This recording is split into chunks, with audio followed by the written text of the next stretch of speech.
자, 안녕하십니까. 달달 무슨 달 조달입니다. 자, 오늘 다뤄볼 주제는 UFC 이제 컨텐츠 관련해서 이야기를 해볼 건데, 제가 이제 엊그제 파이트 나이트 경기를 이제 리뷰하면서 한국 선수들만 이제 경기 리뷰를 했었어요. 그래서 맘 같아서 이제 박주영 선수까지 띄워서 이제 4명 선수 다 조금 이렇게 리뷰를 했었으면은 저도 이제 완벽하고 좋았을 건데, 박주영 선수가 이제 아웃되면서 너무 아쉬웠거든요. 그 넷 중에 제가 제일 애정하는 선수가 박주영 선수거든요. 이건 뭐 사담이지만은, 오늘 컨텐츠는 뭐 명료한 어떤 뭐 주제가 있는 건 아니고요.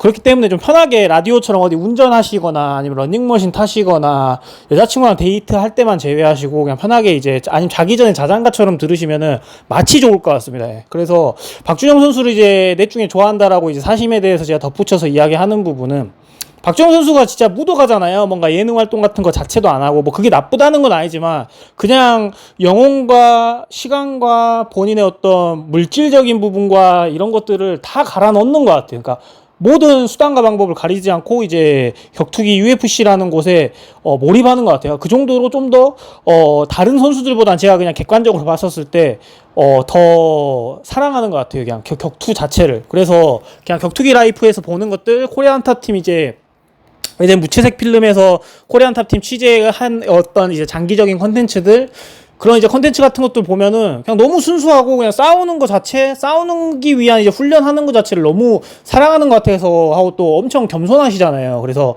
그냥 격투기를 위해서 모든 삶이 세팅돼 있다라고 저는 생각하거든요, 박주영 선수가. 그래서 저는 박주영 선수를 좀 좋아합니다. 그래서 이런 부분으로 박주영 선수 좋아하는 팬들이, 찐팬들이 정말 많거든요. 그래서 이런 부분이 있다. 그래서 제가 그런 컨텐츠를 풀면서 하던 이야기가, 이정영 선수가 이번에 파이트레디라는 이제 해외 팀에서, 명문 팀에서 이제 캠프를 이제 치렀잖아요. 캠프를 치르면서 많은 비용과 그다음에 본인이 이제 많은 수고를 한 거잖아요. 자기 집밥 먹으면서 이제 국내에서 이제 의사소통 되는 곳에서 편하게 훈련을 했으면은 어떤 심적이라든지 정신적인 부분은 뭔가 편했을 것 같아요. 근데 어떤 기술적인 부분, 뭐 이런 것들에 대한 차별이 있다라고 한다면 이제 있는 건데, 그러면서 이제 제가 봤던 컨텐츠 중에 이제 이정용 선수가 파이트 레디 하면서 캠프를 치르는 도중에 제가 컨텐츠를 봤는데, 그 컨텐츠에서 이제 한 1,000만 원 가까이, 700에서 800?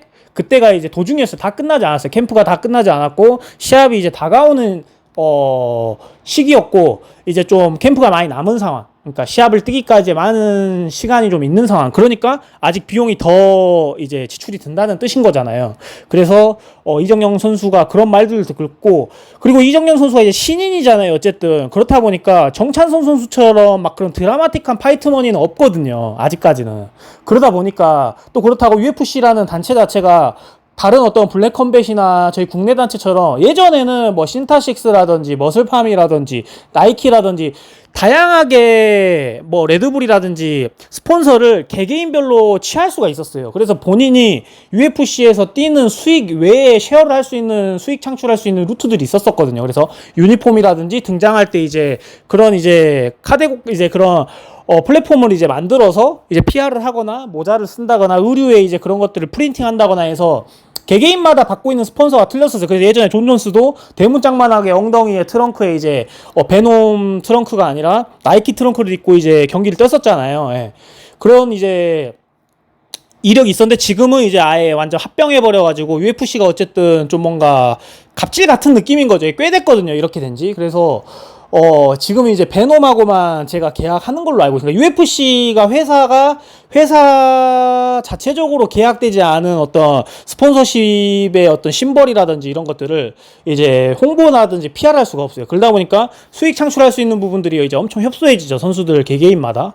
그래서 그런 부분들이 있는데, 이정용 선수가 아직은 신인이기 때문에 오히려 버는 돈들보다 투자하는 돈들이 엄청 많을 것이다. 그래서 그리고 정찬성 선수가 또 파이트 레디에서 장기간 이제 머물면서 금액들을 많이 썼다라고 제가 또 들었거든요. 컨텐츠를 통해서 억 단위가 이제 든다고 들었었어요. 이제 한 경기 준비할 때. 왜냐면은 스파링 파트너 구할 때, 왜냐면 우리가 그냥 캠프 한다고 해서 그냥 우리가 뭐 어디 진짜 아람단, 해양 청소년단, 막 보이스카우트 같은 이런 캠프가 아니라, 제가 말하는 거 지금 트레이닝 캠프인 거거든요.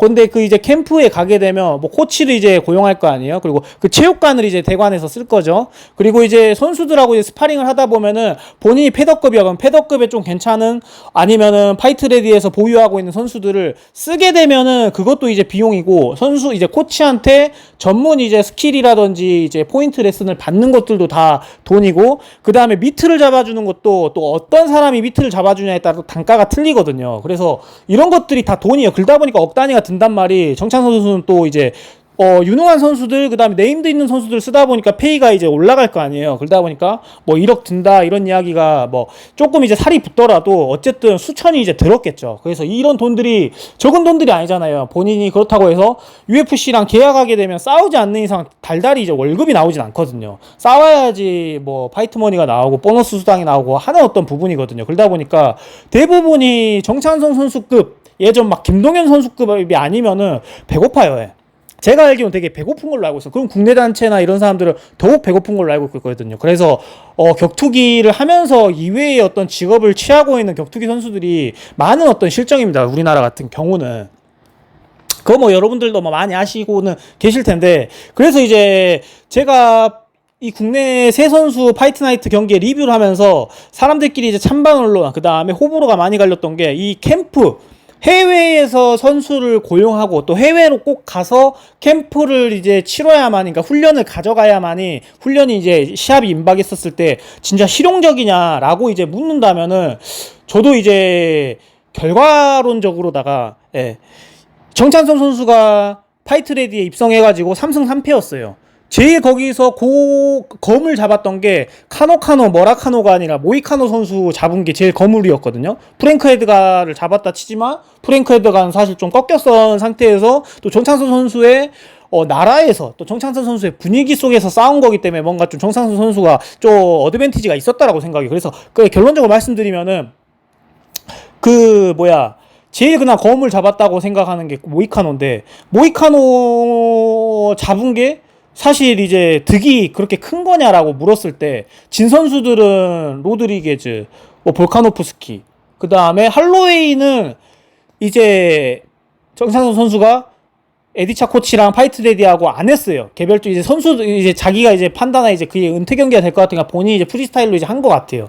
그러면서 그 다음에 또 이제 오르테가 그러면서 이제 거물급 선수들한테 많이 꺾였죠. 그리고 저는 정찬성 선수가 그렇게 경기에서 졌을 때 로드리게즈하고는 거의 이제 이긴 경기였는데 마지막 1초 남겨놓고 버저비트로 졌잖아요. 근데 그것도 이제 어떻게 보면 실력인 거잖아요. 결과로 졌냐 이겼냐로 따지는 게 우리가 이 스포츠이기 때문에. 근데 오르케테가하고 이제 경기했었을 때도 많이 초살당했고, 정찬성 선수가 내용으로 봤었을 때도 볼카노프스키한테도 봤었을 때도 많이 초살당했고 했는데 파이트레디 가면서 정찬성 선수가 완전 본인 스타일을 뜯어 고쳤잖아요. 단조로워졌어요. 대신에 예리하고 견고해진 부분이 있죠. 그리고 빤찌들이 정밀해지다 보니까 맞으면은 가요.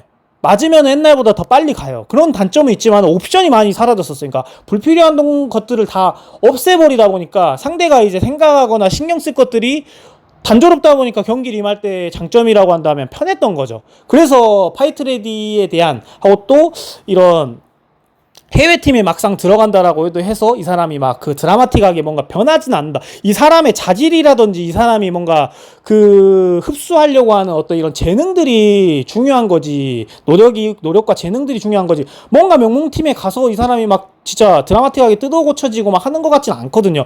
다 다게스탄 선수라고 해서 지금 막 막 레슬링으로, 철갑 레슬링으로, 진짜 케이지 레슬링으로 해다가 막 진짜 지금 UFC에 다 선두를 잡고 있진 않잖아요. 잘하는 사람이 몇몇 있으면 또 미국 선수들이 또 잡고 있고 막 하는 부분이 있는 것 같고, 또 격투기가 이제 매년 거듭될 때마다 또 이제 트렌드라는 게 또 있는 것 같거든요. 그런 부분이 있는 것 같습니다. 그래서 막 제가 봤을 때 초창기에는 막 주짓수가 엄청 메인이 되는 UFC에서 MMA의 어떤 밸런스 중에 그런 어떤 느낌이었다가 지금 이제 레슬링의 뭔가 중요성을 좀 많이 이제 가져가는 느낌이지 않나라는 어떤 부분이 있는데, 어떤 이런 트렌드도 있는 것 같고, 그리고 이제 우리나라 선수들이 하고 또 이정영 선수를 예를 들자면은 에이차 코치한테 받을 수밖에 없었던 게, 그러니까 해외에서 캠프 치르는 장점은 제가 지금 떠오르는 거는 돈이 많이 드는 단점이 있지만 장점이라고 한다면은 계속 이제 국내에서 치르게 되는 어떤 동기부여보다는 좀 더 정신무장이 많이 될 것 같아요. 예. 낯선 곳에서 할 게 운동밖에 없거든. 왜냐하면 생활 패턴 자체가 거의 이제 운동밖에 못하게 해외에 가 있어. 거기 뭐 친구가 있어요, 뭐 있어. 다 격투기 하는 사람들하고밖에 친해진 지인이 없을 텐데 그런 이제 집중도라든지 환경 조성은 이제 좋은 것 같아요. 예. 그치만 이제 물론 만약에 헝그리하게 예를 들어서 내가 캠프를 준비했어. 그렇게 되면은 비용적인 부분을 아끼려다 뭐 영양적인 부분을 놓칠 수도 있고 케어적인 부분들도 놓칠 수도 있고 하다 보니까 이런 부분이 또 단점이 될 것 같고 장점이라고 한다면은 한국에서는 뭔가 나태할 수가 있잖아요. 하고 또 스파링 파트너도 맨날 똑같았고 예, 하고 또 뭔가 훈련했던 프로그램들도 대부분 이제 비슷한데 가서 이제 다른 사람이 짜준 어떤 루틴대로 프로그램대로 또 돌리다 보면은 몸이 다르게 반응할 수도 있고 뭔가 또 나의 장점들을 또 캐치할 수도 있고 이런 부분들이 이제 또 캠프의 어떤 해외 캠프의 또 해외 코치들의 또 이제 장점이라고 저는 생각하거든요. 이런 해외 코치 문화 해외 팀의 어떤 캠프 문화가 격투기뿐만이 아니라 뭐 보디빌딩도 마찬가지고 그 다음에 농구도 마찬가지고 요즘은 이런 것들이 되게 대중화가 돼 있어서 이런 것들을 고가의 비용을 지불하면서 받는 게 되게 일상이 되었거든요. 제가 즐겨보는 뭐 몇 가지 이제 스포츠에 대해서만 이야기하자면 보디빌딩, 격투기, 농구만 보더라도 그렇단 말이에요. 해외 찾아가서 본인이 비시즌 때 비싼 돈 내고 거기서 먹고 자고 하면서 트레이닝을 받는다든지 보디빌더 분들도 시즌을 들어가게 되면은 아예 해외에 가서 코치를 고용해서 거기서 아예 현지 적응하면서 뭐 다이어트를 하면서 몸을 만든다든지 그런 어떤 느낌인데 격투기도 뭐 이게 다 똑같은 어떤 맥락인 것 같아요. 예. 그래서 그런 부분이 이제 있다라는 부분이 있는데 이정현 선수는 이제 선택지가 없었었죠. 왜냐하면 자기가 이제 파이트레디를 갈 수밖에 없는 거는 우선 자기가 이제 레벨우 자체가 파이트레디밖에 안 되고 뭐 아메리칸 탑팀에 갑자기 갈 수는 없잖아요. 뭐 이정현 선수가 어떤 관록이 있다고 뭘 보여줬다고 아직 UFC에서 그러다 보니까 뭐 혹시라도 들어간다라고 하더라도 제일 큰 것도 의사소통 문제이기 때문에 에리차 코치가 이제 한국계 코치이기 때문에 어떤 중간에서 이제 통역도 해줄 수 있고 중계도 해줄 수 있고 하는 부분이 있다 보니까 어떤 본인이 이제 습득하고 어떤 이제 캐치하는 부분이 이제 수월했겠죠. 그치만 뭔가 제 생각에는 파이트레드에서는 뭔가 타격적인 부분 같은 거는 뭔가 날카롭게 잘 다듬어주는 것 같은데 이건 진짜 저가 모르고 하는 이야기입니다. 근데 제가 느끼는 것만 그냥 이야기해드리고 이건 진짜 좀 위험한 발언일 수도 있는데 정찬수 선수가 거기 가서 진짜 타격적인 부분들은 엄청 많이 나와줬잖아요. 본인이 또 몇 가지 막 이야기했죠. 훅을 칠 때도 옛날에는 중심을 이제 잃었었는데 그 중심이라든지 스텝을 어떻게 이렇게 가져가서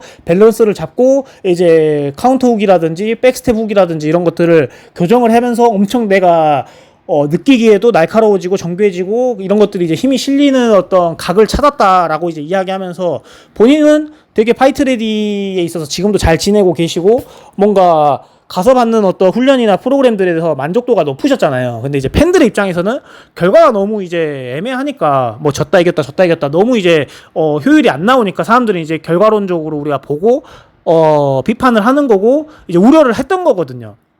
그렇다. 그래서 저는 이제 어떤 스포츠 사이언스나 이런 것들이 물론 미국이나 어떤 영국 이런 쪽이 압도적이긴 한데 많이 그래도 옛날에 뭐 90년대 2000년대 초반만 비하면은 많이 이제 평준화가 됐다라고 생각하거든요. 한국도 뭐 근막 이완 뭐 줄기세포 치료 그 다음에 뭐 케어적인 부분 리커버리 하는 부분 이런 것들도 많이 저는 평준화가 됐다고 생각해요. 한국 선수들이 가서 받아와가지고 좋은 것들을 또 뽑아가지고 선수들한테 전파한 것도 있고 또 이제 뭐 한국 코치진들이 해외에서 이렇게 뛰면서 연수를 받고 교육기관에서 교육을 받고 하면서 또 가져와가지고 또 전파한 것도 있고 그래서 물론 약간 미국이 약간 이런 기술적인 테크닉 부분 그 다음에 사이언스적인 부분들 케어하는 부분들 이런 것들이 진짜 엄청 선진화되어 있거든요. 뭐 한 예를 들자면은 그 우리가 마사지건 있잖아요. 마사지건이라든지 줄기세포 치료 이런 거 있잖아요. 이런 것들이 뭐 우리나라는 이런 거 거들떠보지도 않고 뭐 저거 보면은 그냥 뭐야 특이하네 하면서 우리가 그냥 뒤로 가기를 눌렀을 때 미국은 그런 것들을 다 상용화 시켜가지고 아마추어 선수들도 다 적용을 하고 있었거든요. 예, 그런 것들만 보더라도 뭔가 좀 앞서긴 한데 그래도 옛날에 우리가 9세대에 비하면 많이 평준화가 됐다. 그래서 그러니까 제가 하고 싶은 말은 뭔가 드라마틱한 해외 캠프는 저는 없는 것 같아요. 그러니까 그 선수의 자질인 것 같아요. 자질. 정찬수 선수가 만약 국내에서 캠프를 치렀다라고 하더라도 뭐 막 엄청 못할 거 그러니까 지금처럼 막 성적을 못 가져가고 막 그러진 또 않았을 것 같아요. 예. 그러니까 1세대 정찬성 선수로 저는 쌓았더라면은, 그러니까 정찬성 선수의 변곡점이 1세대 정찬성, 2세대 정찬성 있잖아요. 1세대 때는 진짜 뭐가 튀어나올지 모르는 변칙의 정찬성이었잖아요. 진짜 플라잉 리도 하고, 클린치 니킥도 하고, 막 레슬링도 섰고, 그래플링도 섰고, 타격도 섰고, 킥도 섰고, 짬뽕 무술의 진짜 육각형이었단 말이에요. 그러니까 뭐가 나올지 몰라요. 그러니까 상대가 분석하기 힘들어요. 예. 분석이 되더라도 옵션이 너무 많으니까 상대가 생각하고 경기에 임해야 될 게 너무 많아요. 근데 2세대에 파이트레디 들어가서 교정된 전창선 선수의 플레이를 보면은 뭔가 딱 보이죠. 뭔가 옵션 같은 것들이 보이고 견고하고 체력이 뭔가 소진이 되지 않을 불필요한 동작들 없지만은 발이 딱 붙어 있고 그 경기로 해서 예를 들어 이겼어. 그럼 다음 선수가 경기를 할 때 정찬 선수에 대한 분석하기가 쉽죠. 그냥 그대로 갖고 나오니까 정찬 선수는 항상.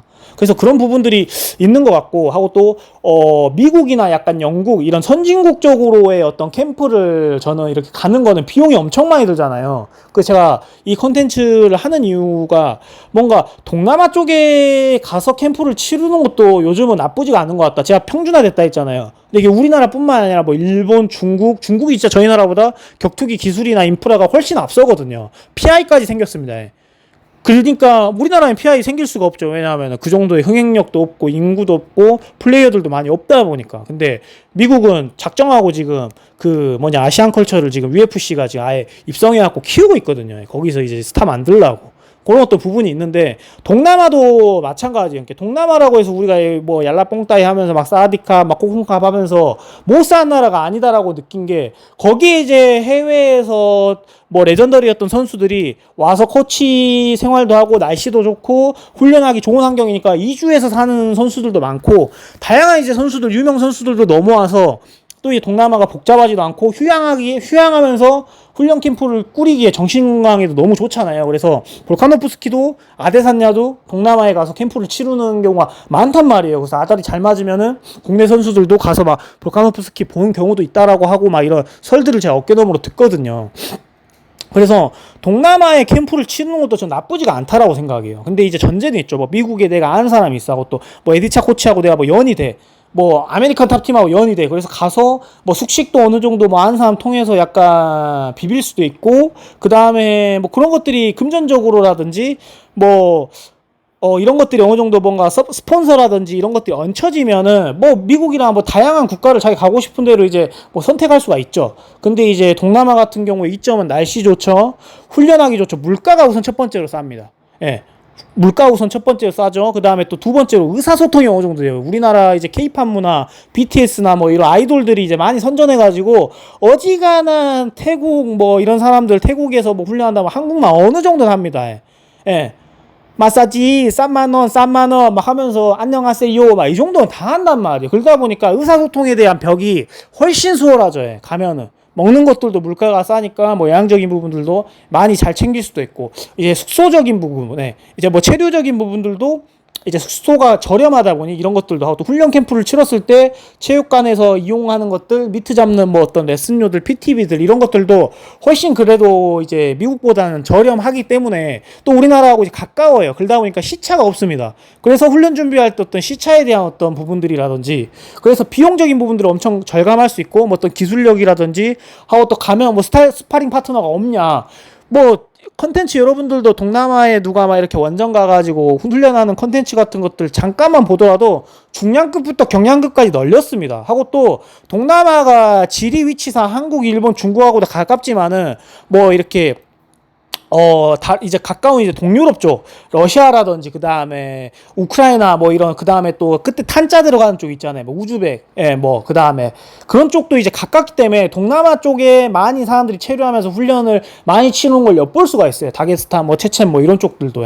한국에도 많이 와요. 러시아 선수들이. 러시아 쪽이 이제 뭐 레슬링 유명하고 불공국이라고 해서 되게 전투적이라서 우리나라 사람들이 이제 미모로다가 되게 좋아하고 전투적이고 격투기 다 잘한다. 이 사람들은 우리나라가 태권도가 생활 스포츠일 때 이 사람들은 격투기나 뭐 레슬링이 생활 스포츠다. 뭐 이런 말들이 있을 정도로 격투기가 엄청 생활 체육종처럼 이제 친근한 이제 국가잖아요. 그러니까 그런 이제 네임드인 선수들도 동남아에 와서 훈련을 하고 섞을 수 있는 기회들이 이제 많단 말이에요. 그래서 뭔가 뭔가 뭐라 해야 될까 드라마틱한 생각으로 막 미국 가서 큰 금전 써가면서 막 그 다음에 뭔가 큰 부담을 갖고 가서 이렇게 한다라기보다 뭔가 점진적으로 아니면 내가 나중에 이제 파이트 머니 많이 받아. 많이 받게 되면 이제 그런 이제 자기 어떤 기회비용에 맞게 아니면 진짜 좋은 코치진 아예 팀 맥그리거처럼 완전 슈퍼팀 꾸려가지고 뭐 영양 코치 따로 있고 케어 코치 따로 있고 타격 코치 따로 있고 주짓수 코치 따로 있고 뭐 이렇게 막 만들 수 있을 정도. 정찬선 선수는 그런 약간 네임드이고 그런 스폰서가 붙을 거고 또 그런 흥행력이 있고 또 그런 어떤 수익을 창출하니까 그 맥그리거 정도의 슈퍼팀은 아니더라도 국내에서도 좋은 어떤 콘치진과 팀을 꾸리고 막 할 수 있잖아요. 헨리 세우도도 스파링 파트너나 본인의 어떤 서포터즈가 돼줄 정도인데 그때 당시 헨리 세우도가 챔피언이고 무적이었었는데 라는 어떤 부분이 있어서 동남아 쪽도 괜찮은 것 같다라는 생각이 저는 이제 많이 들더라고요. 비용적인 부분. 그 다음에 뭐 선수 풀도 이제 동남아도 빵빵하거든요, 진짜. 하고 또 타격하면 또 무에타이이고 그렇지 않겠습니까? 그래서 뭐 환경적인 부분, 이런 부분도 이제 완벽하기 때문에, 물론 근데 제가 동남아에서 여행도 해보고 하다 보니까 진짜 저렴하긴 저렴해요. 예.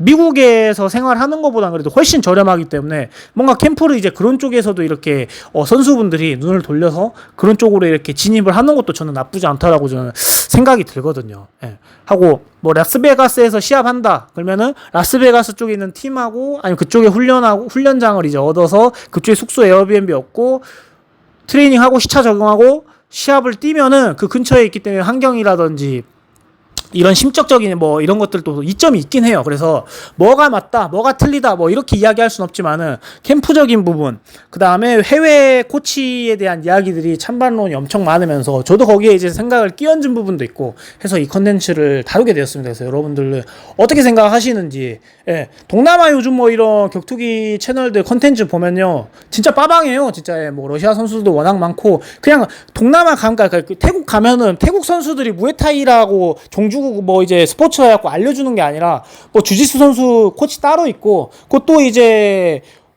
흰 피부의 백인 분들이 아예 선수예요. 예.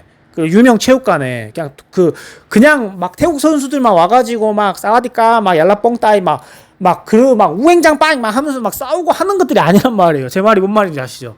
그래서 되게 많이 스마트해졌고 체계적이고 한다. 그래서 이런 부분들도 저는 이제 생각이 들더라고요. 그래서 여러분들이 이제 어떻게 생각하시는지 캠프적인 부분. 이정용 선수가 이 경기에서 지기 전까지는 진짜 뜨거운 감자였잖아요. 저도 마찬가지고 신체 조건 워낙 좋고 국내에서 또 워낙 이제 나이스하게 다 선수들을 이겨내고 로드 투 FC에서 내용이 워낙 좋고 하다 보니까는 또 이제 최근에 또 인터뷰 했을 때 본인의 어떤 포부에 대해서도 워낙 이제 근거 있는 자신감처럼 이야기를 하길래 다 이제 믿었단 말이에요. 그러다 보니까 반대로 이제 믿었던 것이 실망으로 이제 많이 크게 스노볼처럼 이제 굴른 것 같거든요. 그래서 그러다 보니까 파이트 레디에 있었던 예시에 정찬 선수, 이정현 선수가 딱 걸려 들었는데 경기 내용이 크다가 안 좋아. 그러다 보니까 사람들이 비판이 다 그 팀 쪽에다 이제 몰아붙어버린 게 아닌가라는 생각이 들어요. 그래서 뭐 최종훈 선수 같이 스마트해가지고 영어가 되거나 이런 선수인데 수준까지 돼. 그래서 뭐 예를 들어서 아메리칸 탑팀이나 뭐 AKA 팀이 예를 들어 있다 치자. 거기에 뭐 물론 최승호 선수님을 뭐 불러주지 않겠지만 근데 거기에 뭐 아는 사람이 있어갖고 같이 이제 훈련하거나 캠프를 꾸릴 수 있다라고 하면 의사소통이 되기 때문에 통역사 안 붙여도 되고 혼자 가서 훈련을 뛸 수 있기 때문에 그런 것까지 대비한 게 저는 최승우 선수가 외국어를 이제 꾸준히 공부한 것 같거든요. 이제 UDT 출신이자 이제 그 스턴건 팀의 이제 선수였던 김상욱 님도 영어 공부를 그래서 많이 한다라고 하잖아요. 그래서 뭐 이런 부분들도 체크 포인트가 되는 것 같다라는 어떤 부분이 있습니다. 그래서 여러분들은 어떻게 생각하시는지 같이 이제 의견을 공유하고 싶습니다. 네. 감사합니다. See you!